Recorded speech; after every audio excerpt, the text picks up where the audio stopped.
and for 60 minutes, we play Iowa State football together. What's up, everybody, and welcome back into the Iowa State fan perspective here at Play the Fight Song College Football Show. Week 13 is upon us. Hope you all enjoyed the bye week. If you are here for the first time, hit the subscribe button, hit that like button, comment below your thoughts as we are covering the Kansas Jayhawks this week. Final game in Jack Trice Stadium, senior day, 2 games left on the docket, 2 Saturdays left in college football. A bittersweet ending to what has been a wild 2025 season in the entire landscape of college football. As always, my name is Jake. I'm your guys' host tonight, joined by my co-host each and every single week, my brother Justin. Justin, did you enjoy your third and final bye week? Did you take some time to relax, or did you indulge in what was an awesome Saturday of college football? I pretty much spent the entire day watching college football, so Good answer. It was a pretty great Saturday. Yeah, weird having the third bye week this year, and weird that this is the last home game of the season. I know this season kind of feels like it's lasted for 2 seasons or 3 seasons or something like that. Like it feels like an eternity ago when we were up at your place watching the Kansas State game, but it also doesn't really feel right that this is the last home game of the year and it's kind of coming to a close. I pulled out the backyard setup again yesterday with like my folding table, had the griddle going on outside, had the TV. I hadn't done that since you came up for the week 0 game. So it's just kind of, I don't know, crazy to think that was the last time I'd done it. And that felt like 2 football seasons ago. I'm gonna say, how lucky are we to have the same or good enough weather to do that in week 0 and week 13 or whatever we're in now. Yeah, when it snowed up in Sioux Falls 2 weeks ago, and then it was 60 degrees yesterday, I probably should have had my shirt off. It was that night. But appreciate you guys jumping back in. I know we didn't go Monday night because the Cyclones were in town. We're in my town. I had to partake in Hilton North. Great win at the Sanford Pentagon last Monday against the Mississippi State Bulldogs. Great start to the basketball season. We're getting closer to Thanksgiving hoops and all that good stuff. If you had a chance to go and check our first ever post-game live show after the TCU win, feels a little outdated at this point, but it was pretty exciting, and it had some relevant topics that we're going to transition to in tonight's episode as we're just going to dive right into it, Justin. We're going all things Kansas Jayhawks right away. If you're new to the show, if you're a Kansas fan joining us for the first time, we appreciate you tuning in. Subscribe to the channel. We cover college football all year round. Play the Fight Song. We cover all 136 teams, 365 days a year. Before we get into that, our previews are always partnered by our friends at shopnorivals.com. The best hats in collegiate sports. I'm assuming we're going to see a bunch of awesome hats for one final time in 2025 at Jack Trice Stadium this Saturday. Go and get yourself a hat. Holidays are almost around the corner. A great gift for any Cyclone fan. Use the code PTFS at checkout for free shipping and all the best hats in collegiate sports. ShopNoRivals.com. You guys know the deal. Our Cyclone fans know the deal. Give us a score prediction below for the Kansas game this weekend. If you get the score prediction correct, 2 for 2, you pick the right team who's going to win, and you're subscribed to us here at Play the Fight Song, we will get you guys a hat at ShopNoRivals.com on us. We appreciate those guys coming out with new teams every single week. Kansas, go and request yourself in the teams tab. Iowa State fans did it all last year. Iowa State was a part of the team package this year. I would love to see a rock chalk, maybe up here or something like that. I think they do an awesome thing with Kansas there. So let them know we want some Jayhawk hats there as well. ShopNoRivals.com. All right, Justin. Let's quit wasting time. Let's get into it. Kansas is on deck this Saturday as we're recording this Sunday night, first Monday episode of the year, I think. But we know the kick time. We finally got it after the 6-day selection, 11 o'clock this Saturday. Fingers crossed. We are going to have some decent weather. The last couple of home games have been chilly, but I think Iowans are accustomed to the cold by now. So if we get even just the little bit of sunshine, I think it has the making for a perfect Saturday, one final Saturday in Jack Trice Stadium. Justin, the 2 weeks off was the perfect amount of time. And coming off of a win, I'm ready to get back there. First initial vibes going into our last home game of the year as Kansas comes to town. I'm glad that you're excited to make the trip down. I know you were Yep. thinking about not coming down, especially after the BYU game. Is this gonna be the first time you've made it to every single game in the year? I think I said this in the last show. This will be my sixth, and every home game that I've made. For those who care or don't care, I live in Sioux Falls, so I make an 8-hour trip every single Saturday that Cyclones played this year. It was tiring. The 2 weeks was very much needed for myself. And then we went to the Colorado game, so that would be 7 games this year. Yeah, first time I've been to every home game. I think we did it when Dad had season tickets, like I said, in 08, and Chiswick Yeah. 2-10 and didn't win a single conference game. Rough year to do it. We need to haven't really maybe you're the not Well, good luck charm there. I hate to say it, but no, what's going on? whoa! I was just gonna say that it was a lot better than 2008. I know that this season hasn't necessarily gone the way Cyclone fans are, expecting to when you started off 5-0, but the 5-0 start was fantastic. The Iowa game, the Arizona game was awesome. I remember a lot of that '08 season, and it was bleak and it was grim. So I know this season's felt a little low at sometimes, but nothing compares No. to the end of that Gene Chizik era. It's just a glass half full here. No, I know. And I know this isn't necessarily where a lot of the fans want us to be, but this is like an Iowa State game through and through that I'm Mhm. getting excited about. 11 a.m. kickoff, just got Yep. the bowl eligibility, still a lot to Yep. play for. If they can, we can't get too ahead of our skis about finishing the season 8-4 because got 2 games left, and look what happened with Kansas State yesterday. It's like, yeah, you can go Yep. into Oklahoma State, bad things can happen, especially with the way Iowa State's been playing of recent note. So they got to take care of business on Saturday, and they got a big task ahead of them. It's been 4 years since we've beat Kansas, and a lot of those losses have been heartbreaking losses for sure. I know Leipold's really kind of had our number the last couple of years, so definitely got our work cut out for us. But I like that it's the 11 a.m. kickoff. I like that it's Yep. an I early do too. day. Just show up, no nonsense, take care of business, and then go about your day. So I'm looking forward to it. I like the early kickoffs. Allows me to get home and watch some football at the end of the day. Actually, that's kind of one thing that sucks about the later kicks. You don't get to watch any other good games. So I'm kind of glad that I can get on the road and be home when it's getting dark. Little bit of a lighter slate this week as far as the entire college football landscape, which is kind of a bummer. It is. I mean, it's Yeah. like it's all full, all full speed ahead into rivalry weekend next weekend, which is understandable. But you had such a good weekend in college football this week with some upsets, some potential upsets. You kind of wanted to keep that momentum going. But what I've learned covering the entire sport here for Play the Fight Song, like anytime you underestimate a week, Those are the you big end up ones. you get a big one. And I'm hoping, Justin, I'm just hoping that, yeah, like you said, 11 a.m., get to the stadium, game, 3 hours, whatever. We get done at 2 o'clock. And I would like to celebrate a victory. I would like to have a Oh, couple yeah. of celebratory victory beverages and stick around the parking lot for, I mean, even an hour or two. We set up our TV back up and hang out there if it's not too cold. I would love to Yeah. end this season on a high note. And I know the sicko in me has been looking forward to. I've had the Kansas game circled for all year. I've had it circled all year. Now, I thought it would have been a much bigger game in the middle of September when this team was undefeated, an opportunity to end this losing streak and to, maybe get yourself to Dallas, but that's not the case. But it's still an opportunity for Iowa State to finish the season 8-4. They win this game, and by all accounts, should be okay next weekend to Stillwater. But Kansas State proved last week that it's it's not the easiest thing if you go in there sleeping. So not going to look too far ahead, but this Saturday presents a really good opportunity, and I hope the fans show out because we'll give some of the seniors recognition on who's going to be honored on Saturday. It's a good group of class. Like it's a good group of guys who have been an absolute pillar to these last 3 years of Iowa State football, and they deserve to go out with a big victory. Let's get into it. The Kansas Jayhawks are on deck, 5-5 in the conference this year, in the Big 12 conference.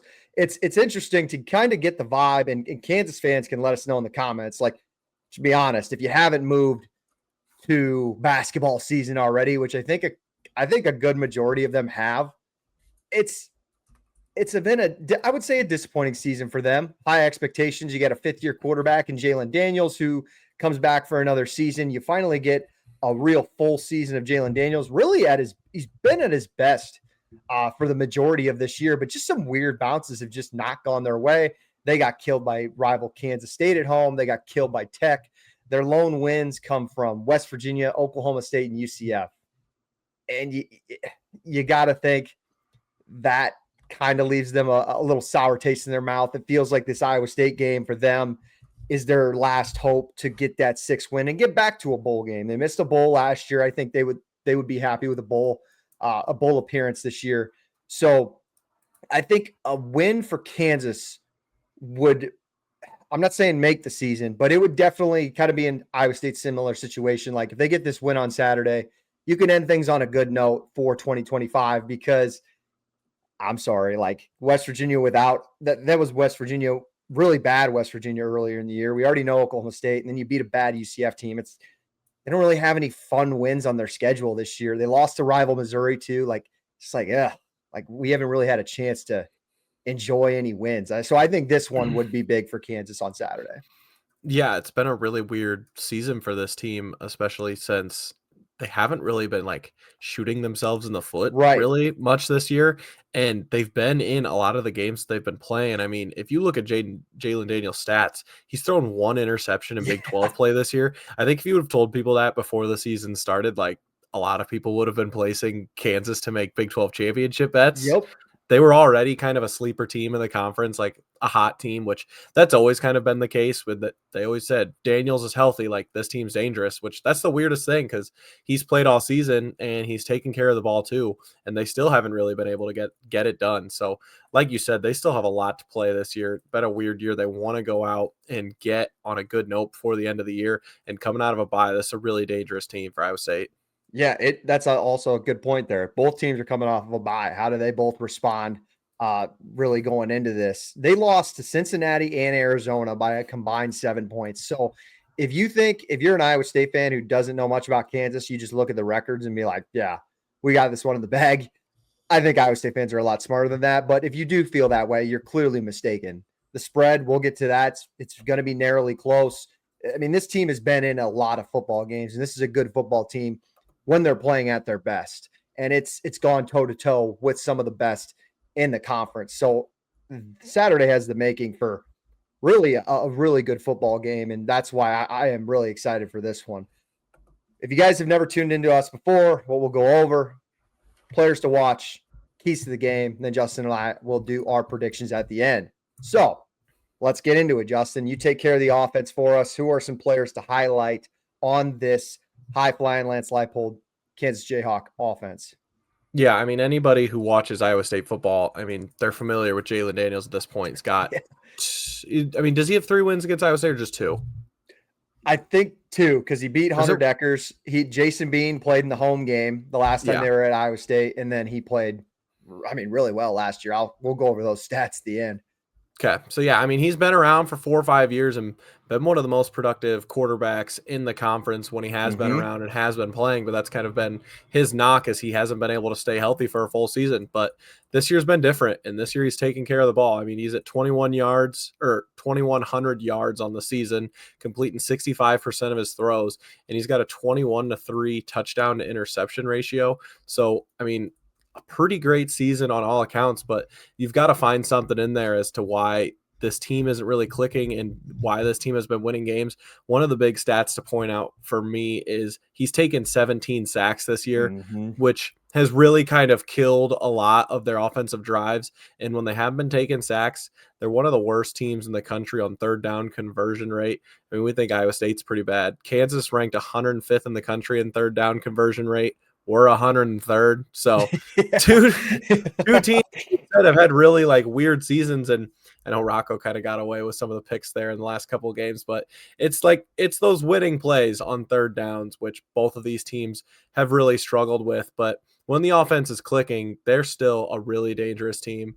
So he's got some decent weapons around him. His number 1 receiver this year has been Emmanuel Henderson Jr., who's been an Alabama transfer. I think he played 2 seasons at Bama, and this is his first year over at Kansas. He's their leading receiver with 41 catches for 638 yards and 5 touchdowns this year. He has 1 kickoff return touchdown this year and was one of the best returners in the Big 12. But as well as Daniels is throwing the ball, I think this offense kind of is their best when they're able to run the ball, and they've got, as well as Jalen Daniels' running ability, they've got 2 good running backs, and Daniel Highshaw, who This is his 4th or 5th year at Kansas now. He's been there for a bunch of years. And then they've got Iowa transfer, LaShawn Williams. These two have combined for almost 1,000 yards. They're at 844 yards on the season, 10 combined touchdowns. So that is a big thing for Iowa State to focus on this weekend. I know we're always worried about the pass against this Lance Leipold offense, but if they're able to start running the ball on us, I think they could put Iowa State in some really tricky situations. Yeah, we already know what mobile quarterbacks in a run game does to this defense, and it's going to be a completely different look than what you saw in that. I don't even know how you describe it. That pass-heavy offense out of TCU that looks pretty dysfunctional. If you watched them in Provo last night, yeah. Another thing to note too that I didn't even realize, Daniels has the highest QB rating out of any quarterback in the Big 12 too. Like, he's been really good.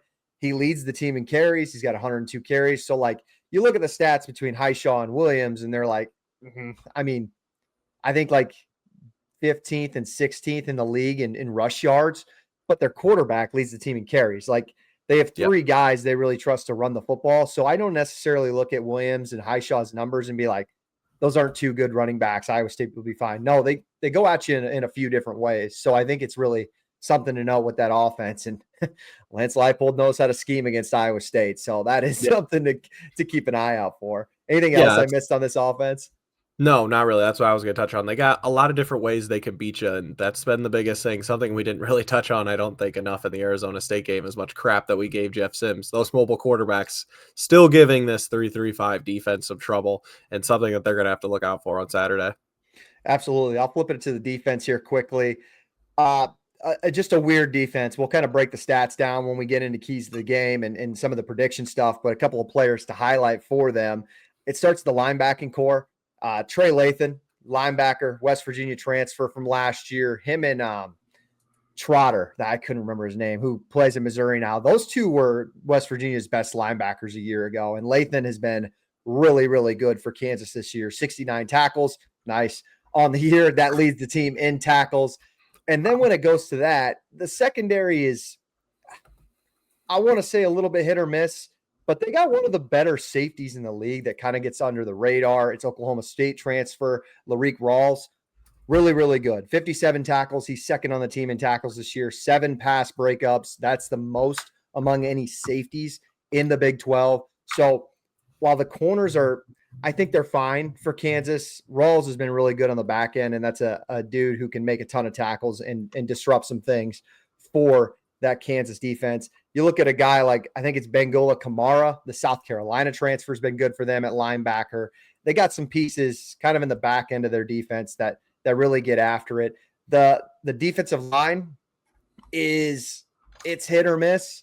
They have like a Texas transfer defensive end who was good in the beginning of the year, but really hasn't shown a ton in conference play. Same with some of the defensive tackles, but we'll kind of get to that. And then we really don't normally highlight anybody on special teams, Justin. I know we touched on Emmanuel Henderson and how good he is in the kickoff return game, but their kicker is really good. And Kansas fans, you can let me know if I get this wrong in the comments, but Laith Margin is their kicker this year. He's the only kicker in the Big 12 who hasn't missed from 40-plus yards. He's 2 for 2 from 50 or more, and then from 40 to 49, he's 6 for 6. So they've had a consistent kicker. He hasn't missed an extra point. That might be something to really follow on Saturday, as the spread is that close. The kicking game is going to be huge on Saturday between both of these teams. That being said, Justin, let's get into it. Keys of the game, storylines to follow for this one. I'll start first. It starts with quarterback pressure. And I mentioned it before. Kansas's front defensive line has been, I would say, shaky. And Iowa State fans can relate to that. Both of these teams are in the bottom half of the country in sacks per game. Now, Iowa State is 127th. Got to figure out a way to put more pressure on Daniels because he just absolutely killed you last year. That's what I think. Iowa State's got 10 total sacks on the season, and on the 127th. 127th. Now, we're not the worst in Power 4. Got that going for us. I think I saw Rutgers and UCLA were below Iowa State. So Iowa State Iowa State is not the worst team in the country as far as sacks are concerned. I would love to see a pressure rate stat. Iowa State's got to be in the bottom of that as well. So whichever team can put more pressure on the quarterback, I think is going to be huge for this one. We mentioned it, Justin. This Kansas offensive line, I think, has been very shaky. They've given up 18 sacks this year. That ranks like 85th. I'll take back my statement in saying Kansas actually is 37th with 24 sacks. So I'll take that back and saying they're in the bottom half of sacks. They're actually doing really good this year. Mm-hmm. But one thing else to note on the quarterback pressure stuff, Dom Orange didn't play last year versus Kansas, and it was very apparent from the get-go. I mean, I don't have the exact box score in front of us, but what Kansas scored on its first, I don't know, you were down there in Kansas City. They scored like the first 3 or 4 possessions. Just every possession. They're still scoring. Yeah, so rumor has it they're still scoring in Kansas City on Iowa State. So while I don't have a ton of faith in this Iowa State defensive line to create a bunch of pressure on Saturday, it will be a relief on senior day. 95 gets to take the field one more time in Jack Trice Stadium. You hope he has a big day versus Kansas, because it's going to be night and day difference between not having him last year and then having him take the field on this Kansas offense this year. Yeah, and anybody who watched that Iowa State-Kansas game from last year, that's really the only stat that you need to bring up for this game is pressure rate, because I've never seen a quarterback more comfortable in a game than Jalen Daniels was in that game against Iowa State last year. He had all the time in the world to throw the ball. And I know you said Kansas offensive line has been a little shaky this year, which is true, but Daniels also kind of has an issue of holding on to the ball too long. I think a lot of people just see sacks and blame it on the offensive line, but I think that's kind of a quarterback stat. And you see a lot of coaches nowadays, like the good quarterbacks just don't take that many sacks because they get the ball out. And Daniels kind of has an issue of holding on to the ball too long, and he tries to make plays. And against this Iowa State team, if we're not able to get pressure and he's got time to sit back and buy time and pick apart this young Iowa State secondary, he's going to. And that's just something I really don't want to see again. And I'm a little worried about coming into this game, to be honest with you. So I think having Dom Orange back is going to be massive. And also, I'm interested to see how Heacock is going to dial up some of the blitzes this week.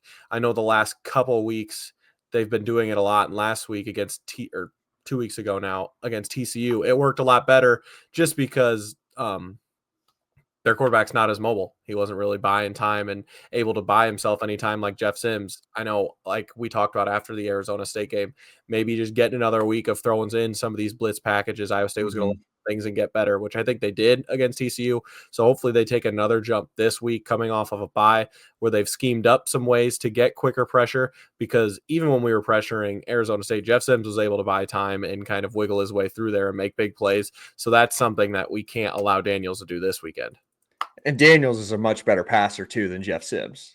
That even makes it worse. I think their running abilities are pretty similar, but Daniels is a much better thrower than Jeff Sims, which puts a ton of more pressure on the back end for Iowa State. Fun fact, actually both teams this year, Iowa State and Kansas, have given up exactly 18 sacks this year. When I look at the Iowa State defensive line, the young guys got to step up. Elijah Carnell, Zamir Hawk, Jace Gilbert, I thought had a good game a couple of weeks ago. And the linebackers played maybe their best game of the season last week against TCU. Going to have to happen. You're going to have to continue that momentum against this really good Kansas offense. Justin, what's your first key to the game or storyline to follow for Saturday? Yeah, for me, I mean, outside of the pressure that Iowa State can get on defense, I want to see how much we're going to commit to the run on offense. I think Iowa State's got a really good chance this weekend to kind of dominate this game with their running attack.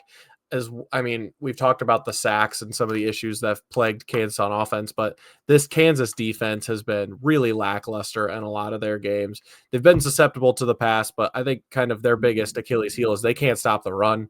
And that's allowed teams to get comfortable on them and to start to get into a rhythm. And I think that's something that could really help rejuvenate this Iowa State offense. I know we won last game against TCU, but winning a game with 9 completions is crazy. Seeing Rocco he didn't regress, but kind of did throwing the ball, but he was able to start getting loose and moving a little bit as well. I'm interested to see how much we're going to commit to the run this Saturday and hope that opens up and the passing game a little bit and gives Rocco a little more comfortability in Jack Trice Stadium. That's a great point. I 100% agree. I'd flip this one to another one. Special teams. Special teams is going to be huge on Saturday. I just mentioned their kicker over at Kansas. Another thing to note, I know Chase Gilbert has came back as your kickoff specialist a couple of weeks ago, but he doesn't seem to have the same power in his leg as he did before the injury. And that's huge. Iowa State ranks 84th in kick return coverage. And we just touched on how good Emmanuel Henderson is in the kick return game. When you do score, and Justin, like how many times have we said it this year? The slim opportunities you have scored in the red zone and have scored touchdowns, the defense struggles to respond. Well, what makes it harder on a defense is giving up a ton of yards in the kick return game. So I don't know. Like, this seems stupid as a couple of jabronis who are sitting here on a podcast, like, either kick it out of bounds or kick it through the end zone. And maybe Gilbert needed another week to get healthier and he can finally do that again. I think that's what they were doing against BYU. Yeah, like you kind of got to do it at this point. You got to keep it out of Henderson's hands as much as possible because I think that could kill you. I just watched the Vikings-Bears game today where Vikings go down and score. I don't even know if the Bears ended up winning, but literally 50 seconds left. The Vikings kick it down. The Bears get a 45-yard, 50-yard return, and the Bears didn't even have to move it into field goal range. They were already there. That could be the same situation for Iowa State. It's going to be a close game. There could be 50 seconds left in the fourth quarter. You're up 3 or something. Got to be better in the kick return game. It's so like hidden yardage, like special teams yardage could be critical for Iowa State on Saturday. My last one, and then Justin, I'll let you touch on one more if you got any. Turnovers. Now that might be another simple key to the game. Like, again, doesn't make us sound like two guys who know a ton about ball, but turnovers are huge. It's going to be huge in this one. I think one of the biggest issues for Kansas this year on defense is the ability to not create turnovers. They rank 109th with just 4 picks this year. Now, Iowa State is top 50 or 40 when I looked at it with, I think, 10 this year. But what'd they get at TCU? Was it 4 picks, 3 or 4 picks? So that stat, 3 and a fumble. It's a little bit a little bit skewed. Like Iowa State hasn't been great at picking it off this year outside of the TCU game. So one of these two, 2 turnovers could cost you the football game from either side on Saturday. So Kansas on the other end, like if you're Iowa State and you're going to create turnovers, you're going to play a team that creates or that takes care of the ball really well. Justin, you highlighted it. Daniel's only pick this year was against Kansas State. And I remember watching it. It was just fluky. He kind of threw it behind the receiver, but a bad bounce landed in a Kansas State player's hands. That was his only pick in Big 12 play. They've only given up 9 turnovers this year. So they take care of the ball super, super well. So I think whoever gets the turnover, whoever creates 2 turnovers, the first one to maybe 2 turnovers, I think has a pretty good shot to win on Saturday. That's kind of the lean I have for this one. Anything else to add on that, or do you got one more key to the game?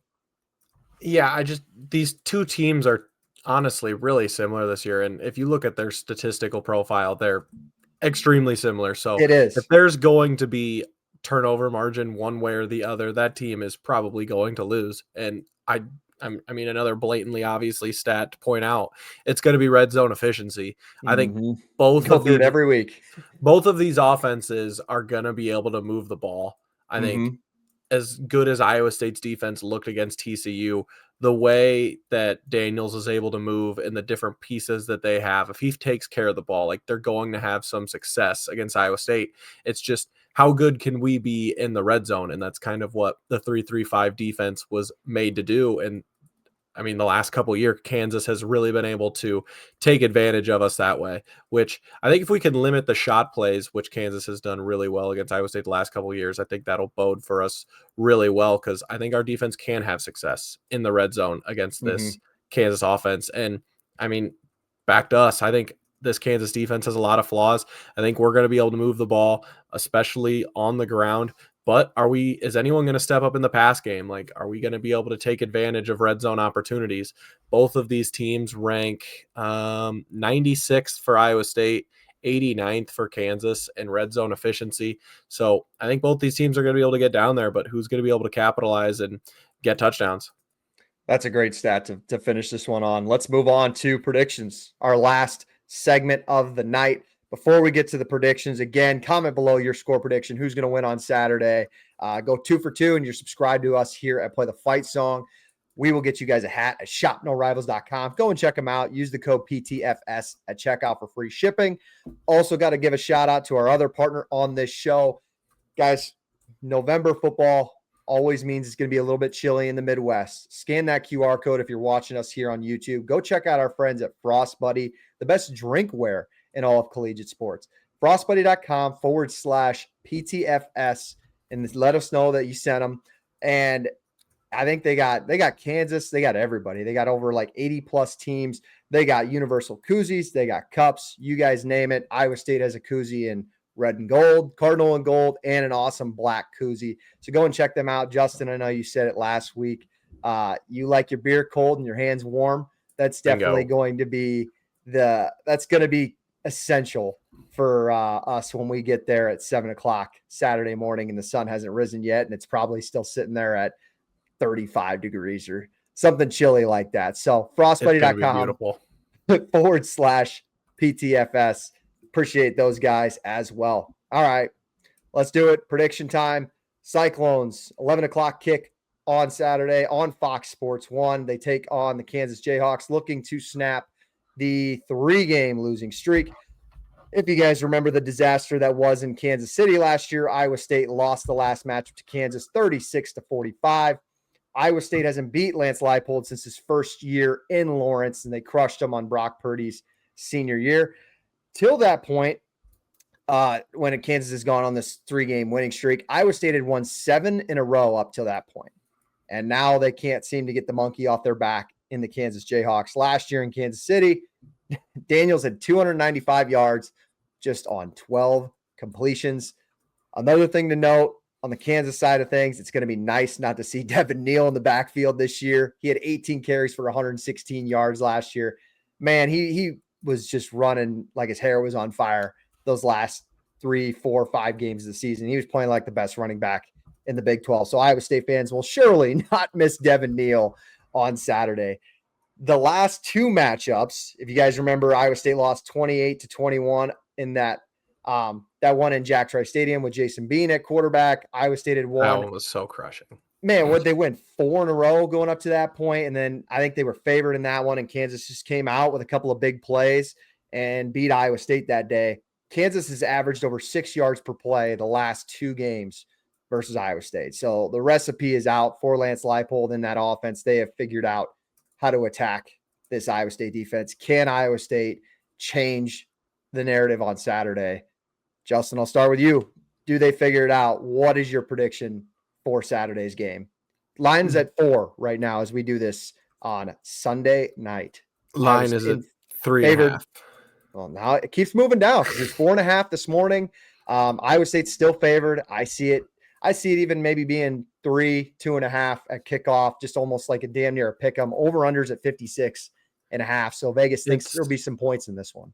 Unless we get any surprise news from an injury report, which is almost to be expected at this point. I don't think it's going to move from 2.5 or 3.5. Like we said, very similar stat profile for these two teams. So Iowa State getting like the 3-point, 2.5-point nod at being in Jack Trice for Saturday. So probably going to be right around that. And that's really all that kind of separates these two teams is the home field advantage as far as the betting goes. If they were on a neutral field, it would be pretty similar. And yeah, I've got a lot of baggage with this game, just being at the game the last 2 years. Iowa State had a lot of hope going into these 2 games, not all dissimilar from this Saturday where we got a lot of hope trying to finish the season on a high note. And Kansas is looking to play spoiler to us, which they have been the last 2 years, and they've got an opportunity to this weekend as well. But Iowa State's got an opportunity to kind of pack in Kansas's season as well and kind of repay the favor to them, and hopefully we can stop them from getting to a bowl game. Like we talked about before, I think their offense is really going to be able to move it on our defense. But as long as we don't allow the chunk plays like we have the last 2 years, Kansas come out on fire in the first 2 quarters in the last 2 matchups we've had. And coming off a bye, you've got to think Iowa State is going to put a hell of a priority on that. And I think if we can get out to a good start, slow down their explosive plays, and start pounding the rock on offense, it's going to really set up for this Iowa State team to get some comfortability at home and hopefully start to see some more improvement from that offense and the defense. That being said, like I had a hard time coming into this one. Thought I was going to pick Kansas coming into this game, but I think I'm going to end up leading Iowa State here.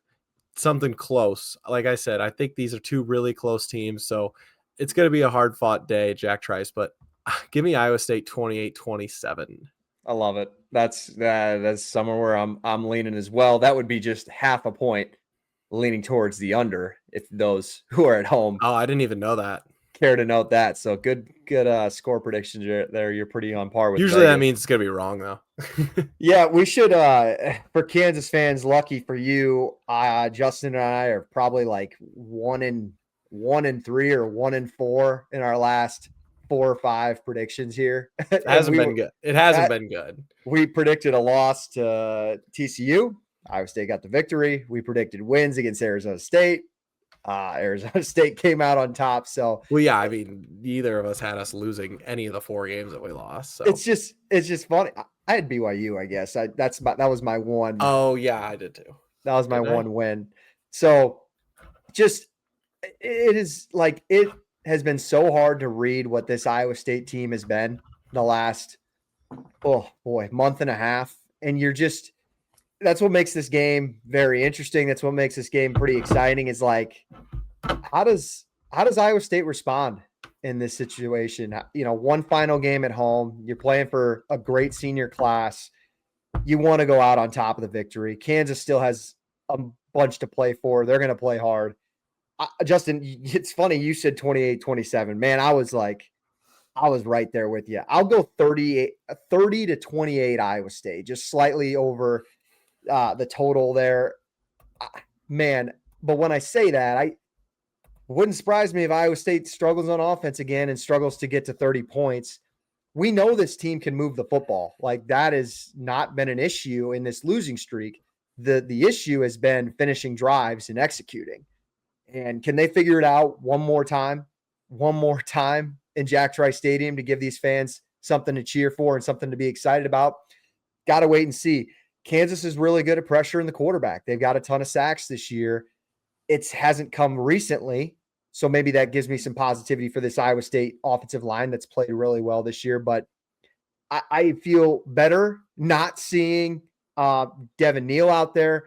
I feel better not seeing Skinner and Arnold at receiver because those guys have just killed Iowa State for years. And Henderson's he's a good player, man. He'll probably have a big explosive play on Saturday. But just this one, it kind of gives me a fresh look. Now, there's still Jalen Daniels at quarterback, and he's given Iowa State fans some PTSD scars along the way. So he could definitely take over a game in his own right. But would love to see what he's got against Iowa State's defense with Dom Orange playing with a group without his, 3 core guys that he's been relying on for these last couple of years. So I think Iowa State maybe gets a couple of turnovers. Iowa State's defense probably looks rough in the beginning. They figure it out in the second half, just like they kind of honestly always have in the Haycock era these last few years. And hopefully it gets exciting on Saturday and the crowd can take over and push Iowa State to a victory. I know my confidence level right now, my confidence in my pick for Iowa State to win this one, probably like 45% to be honest with you. But I a little more bias in that pick, and I would love to see this group win and finish with 8 wins on Saturday. That's more why I'm leaning. So Kansas fans, don't take nothing personal. Yeah, I would say for both of us and probably for a lot of Iowa State fans, the confidence is low, but the optimism is high. Mm-hmm. And great way. Said. We're coming up on. It's almost been 2 months now since this Iowa State team has won a game in Jack Trice Stadium, which is crazy to say and probably the most disappointing stat of this season as a whole, because these fans deserve better. These players and this coaching staff and this team deserves better. I mean, they've still been working their ass off, and they've continued to fight and continue to battle. You see that in the TCU game and how much finally getting a win meant to them. And for a lot of the seniors on this team, I know it's we've got veteran guys all over the field, but the offensive line has a lot of veteran leadership on it and a Yep. lot of seniors where this is going to be their last game played in Jack Trice Stadium. And I just think that there's something to that. And a lot of those guys on that unit are going to take a little pride in this one. And I feel like that's going to really give Iowa State an edge. And I kind of hope to see it. I think that would be really fun and start to create a really fun atmosphere. If they could start getting the run game going, then the passing game starts to get into it. And there's still a lot of opportunity left out there for this Iowa State team. So hopefully we're able to send this team off down to Oklahoma State, right, and cap off the season with one more win at home. Will the Dom orange jersey be making an appearance on Senior Day? I think it has to. I was going to say it has to. I wouldn't have expected you to say anything different. Let's highlight the seniors a little bit before we get out of here.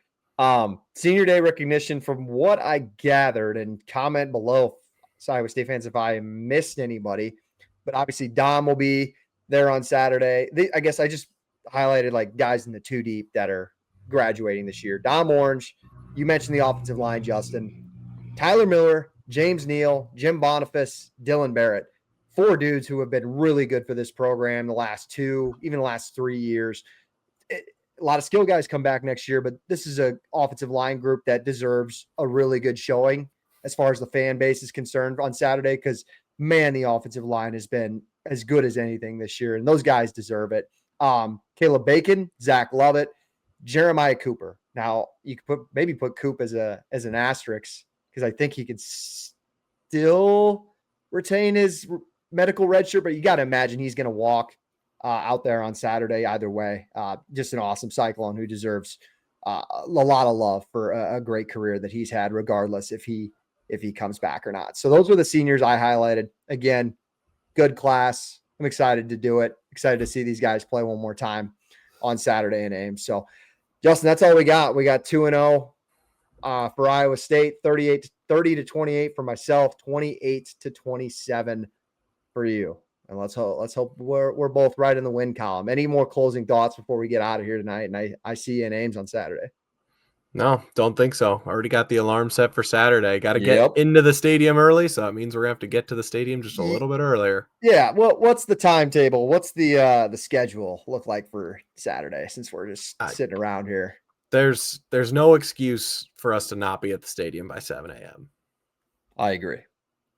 So whatever we got to do to make that happen. It is the last one. We also just claimed our parking pass tonight, so I was super jacked for that. I know a couple people have mentioned it in the comments before.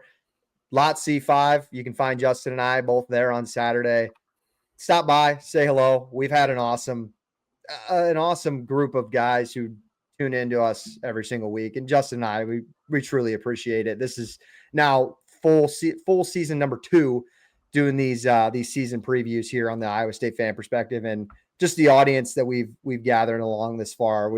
We don't appreciate it enough, Justin, and it's been a lot of fun doing it. And we luckily, as Iowa State fans, will have 2 more of these to do before we put a book on 2025. So that's all I got.